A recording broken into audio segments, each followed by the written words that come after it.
O desejado de todas as nações. Capítulo 38. Vinde e repousai um pouco.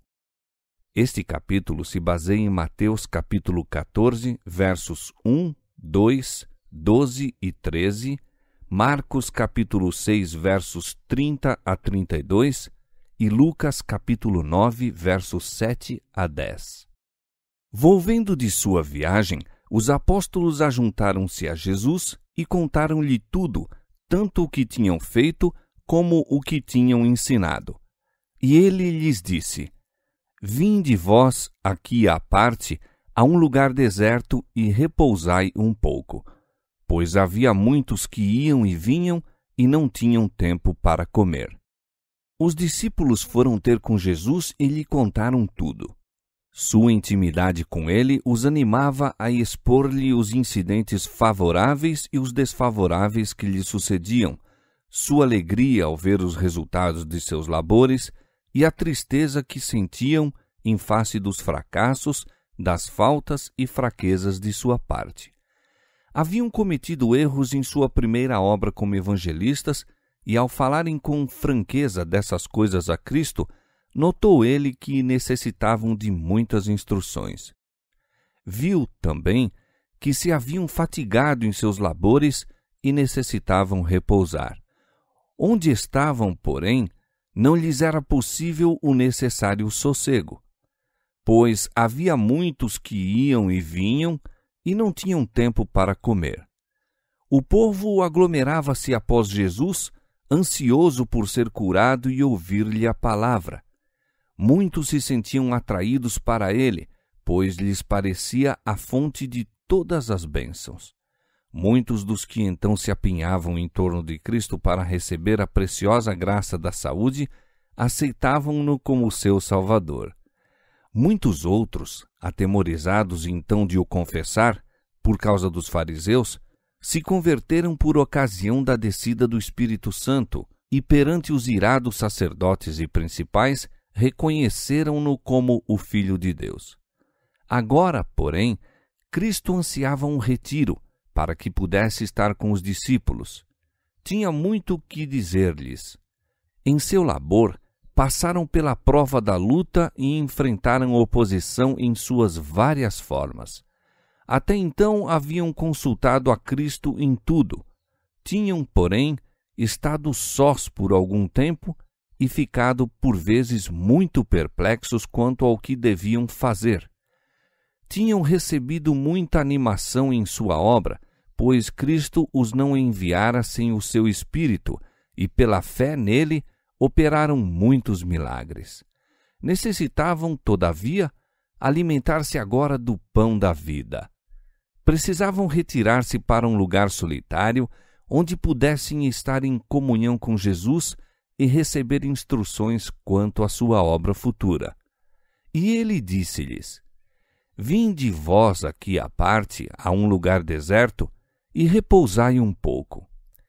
Cristo é cheio de ternura e compaixão para com todos os que se acham ao seu serviço.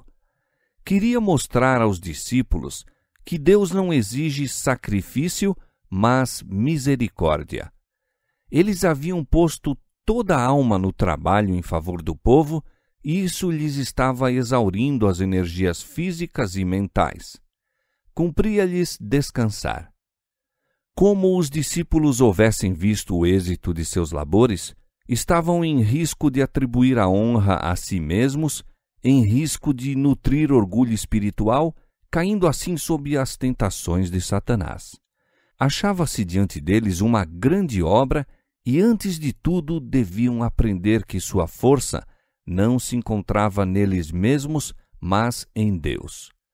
Qual Moisés no deserto do Sinai, qual Davi entre os montes da Judéia e Elias junto à fonte de Querite, necessitavam os discípulos pôr-se à parte das cenas de sua atarefada atividade para comungar com Cristo, com a natureza e com o próprio coração. Enquanto os discípulos haviam estado ausentes em sua viagem missionária, Jesus visitara outras cidades e aldeias, pregando o evangelho do reino. Foi mais ou menos por esse tempo que ele recebeu a notícia da morte do Batista. Esse acontecimento apresentou-lhe vivamente a ideia do fim a que seus passos o conduziam. As nuvens adensavam-se em torno da vereda que percorria. Sacerdotes e rabinos espreitavam para tramar-lhe a morte, espias lhe rondavam os passos e multiplicavam-se por toda parte as conspirações para cavar-lhe a ruína. A notícia da pregação dos apóstolos através da Galiléia chegara a Herodes, chamando-lhe a atenção para Jesus e sua obra. Este é João Batista, disse, ressuscitou dos mortos, e exprimiu o desejo de ver a Jesus. Herodes estava em contínuo temor de que se tramasse secretamente uma revolução com o intuito de o destronar e sacudir o jugo romano da nação judaica. Entre o povo, lavrava o espírito de descontentamento e insurreição.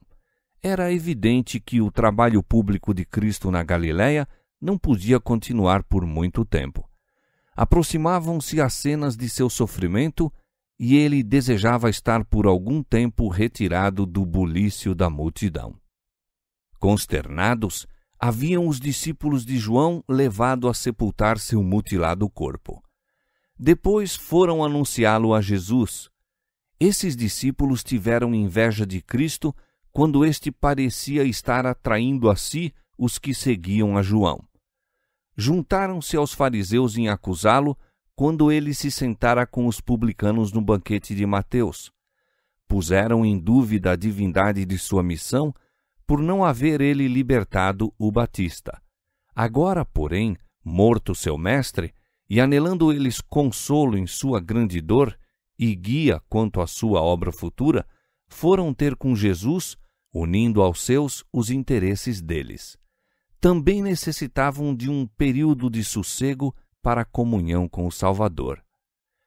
Próximo a Betsaida, na extremidade norte do lago, havia um lugar solitário, então embelezado pelo verdor da primavera, o qual oferecia convidativo refúgio a Jesus e aos discípulos. Para ali partiram eles, fazendo de barco a travessia do lago. Ali estariam distantes do trânsito das ruas e do burburinho e agitação da cidade.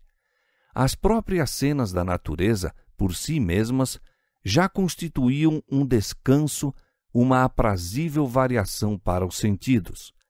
Ali poderiam escutar as palavras de Cristo sem ouvir zangadas interrupções, réplicas e acusações de escribas e fariseus. Podiam ali fruir breve período de precioso convívio na companhia de seu Senhor. O repouso que Cristo e os discípulos fizeram não era uma complacência consigo mesmos. O tempo que passaram afastados não foi consagrado à busca do prazer.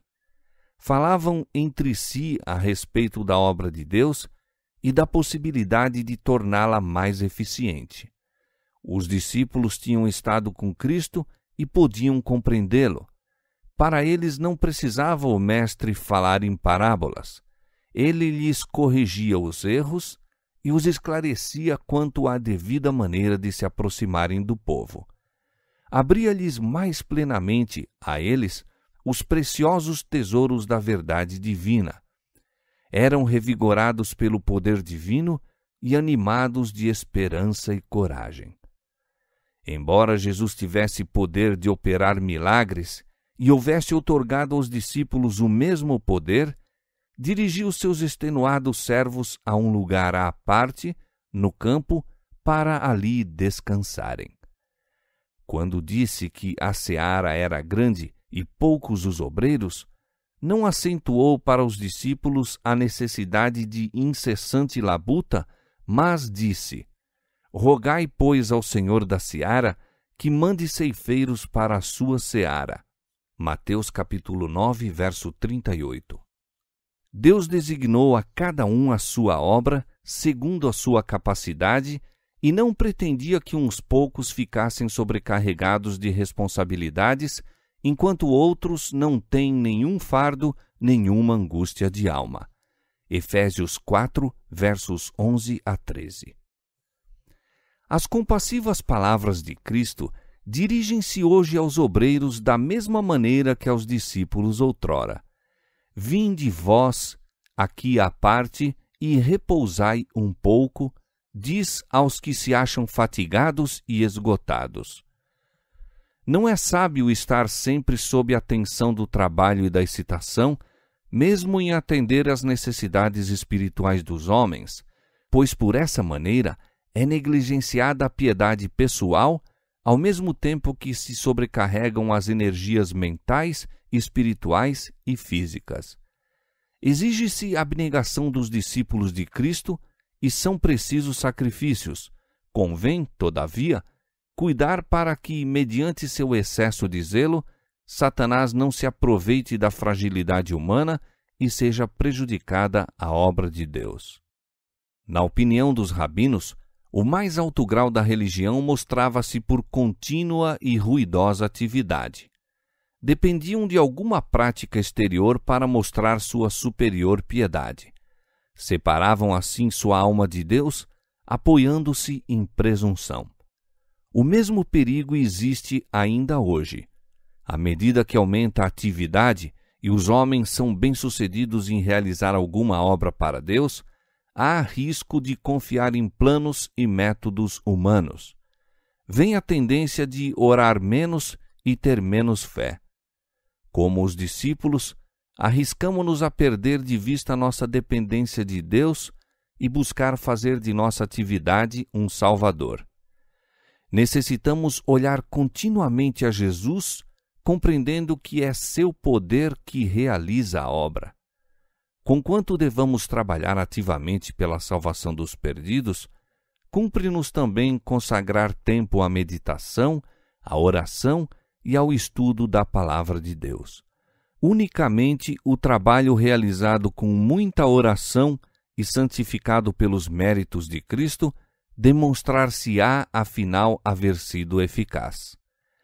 Nenhuma outra vida já foi tão assoberbada de trabalho e responsabilidade como a de Jesus. Todavia, quantas vezes ele estava em oração! Quão constante sua comunhão com o Pai repetidamente na história de sua vida terrestre, se encontram registros como esses. E levantando-se de manhã muito cedo, fazendo ainda escuro, saiu e foi para um lugar deserto e ali orava.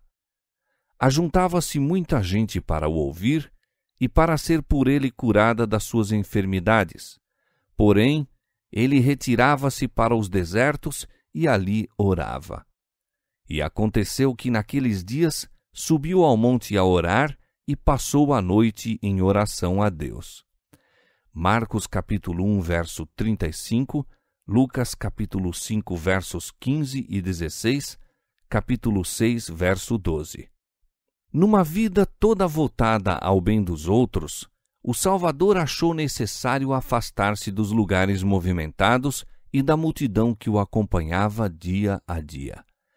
Precisava retirar-se de uma vida de incessante atividade e contato com as necessidades humanas para buscar sossego e ininterrupta comunhão com o Pai. Como uma pessoa identificada conosco, participante de nossas necessidades e fraquezas, dependia inteiramente de Deus e, no lugar oculto de oração, buscava a força divina a fim de poder sair escudado para o dever e provação. Num mundo de pecado, Jesus suportou lutas e torturas de alma. Em comunhão com Deus, podia aliviar as dores que o esmagavam. Ali encontrava conforto e alegria. Em Cristo, o grito da raça humana chegava até ao Pai de infinita piedade. Como homem, suplicava ao trono de Deus até que sua humanidade fosse de tal modo carregada com a corrente celestial que pudesse estabelecer ligação entre a humanidade e a divindade. Mediante contínua comunhão, recebia a vida de Deus de maneira a poder comunicar vida ao mundo. Sua experiência deve ser a nossa. Vinde vós aqui à parte, convida-nos ele. dessemos nós ouvidos às suas palavras e seríamos mais fortes e mais úteis. Os discípulos buscaram a Jesus e lhe contaram tudo, e ele os animou e instruiu. Se dedicássemos hoje tempo a ir ter com Jesus e contar-lhe nossas necessidades, não seríamos decepcionados. Ele estaria à nossa mão direita para nos ajudar. Precisamos de mais simplicidade, mais confiança em nosso Salvador. Aquele cujo nome é Deus Forte, Pai da Eternidade, Príncipe da Paz, aquele de quem se acha escrito: o principado está sobre os seus ombros, é o maravilhoso Conselheiro. Somos convidados a pedir-lhe sabedoria. Ele a todos dá liberalmente e o não lança em rosto. Isaías capítulo 9, verso 6 e Tiago capítulo 1, verso 5. Em todos quantos se acham sob a direção de Deus, deve-se ver uma vida que não se harmonize com o mundo, seus costumes ou práticas. E todos têm de ter experiência pessoal da obtenção do conhecimento da vontade divina.